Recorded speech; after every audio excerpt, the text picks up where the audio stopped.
আজ তারারাত্রি অর্থাৎ কৌশিকী অমাবস্যা, যা ভক্তদের কাছে বিশেষ মাহাত্ম্যের, যার প্রভাব তন্ত্র সাধনা থেকে আধ্যাত্মিক জগতে অত্যন্ত গুরুত্বপূর্ণ। আর এই দিনই সূর্য ও চন্দ্রের সংযোগে বিশেষ সুবিধার মুখে 3 রাশি, যাদের থাকছে প্রচুর আয়ের যোগ।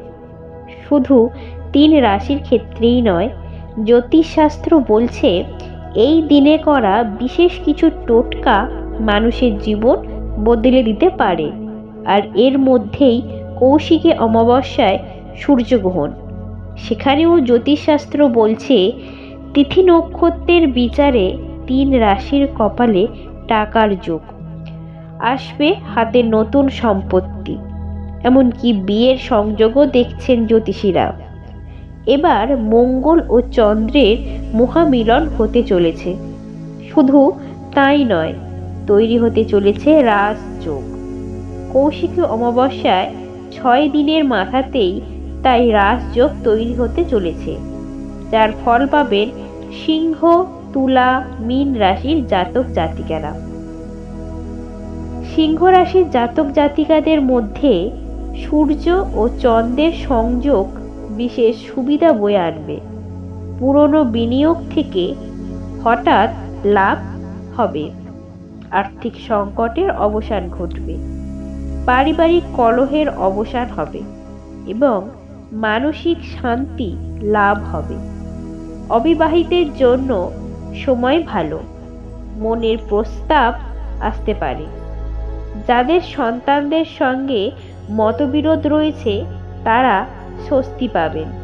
ঘরের ইতিবাচক শক্তি ঘিরে থাকবে জীবনকে।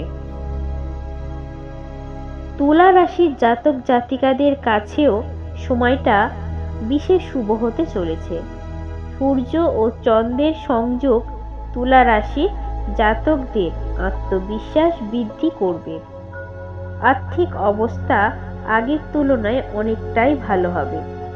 সুখ ও শান্তি বজায় থাকবে। সংসারে বৈরব চড়ে পড়বে। ব্যবসায় শ্রীবৃদ্ধির যোগ।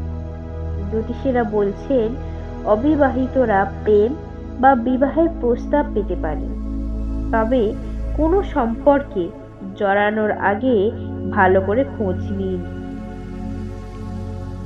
মীন রাশির জাতক জাতিকাদের সূর্য ও চন্দ্রের সংযোগ মীন রাশির একটা বিশেষ সুবিধা বয়ে আনবে। বিবাহিত জীবনে সম্পর্কের উন্নতি হবে এবং বাড়ির পরিবেশ শান্তিপূর্ণ থাকবে। ফলে মানসিক শান্তি স্বাভাবিকভাবেই থাকবে। পৈতৃক সম্পত্তি থেকে সুবিধা পাবেন। আর্থিক অবস্থার উন্নতি হবে।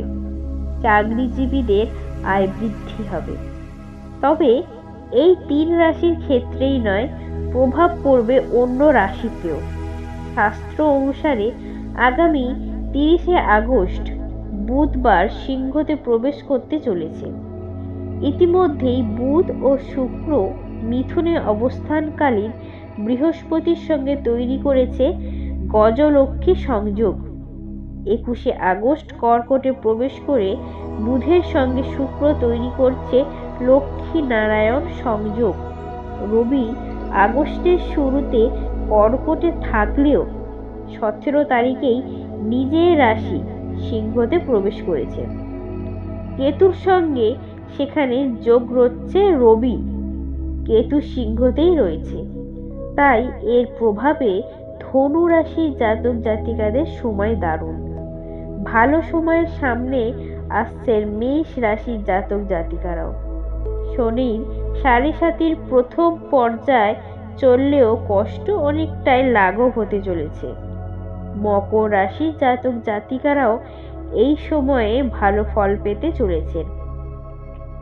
আর্থিক ও সামাজিক উন্নতি বৃদ্ধি, সমৃদ্ধি লাভ করবেন এই রাশির জাতক জাতিকারা।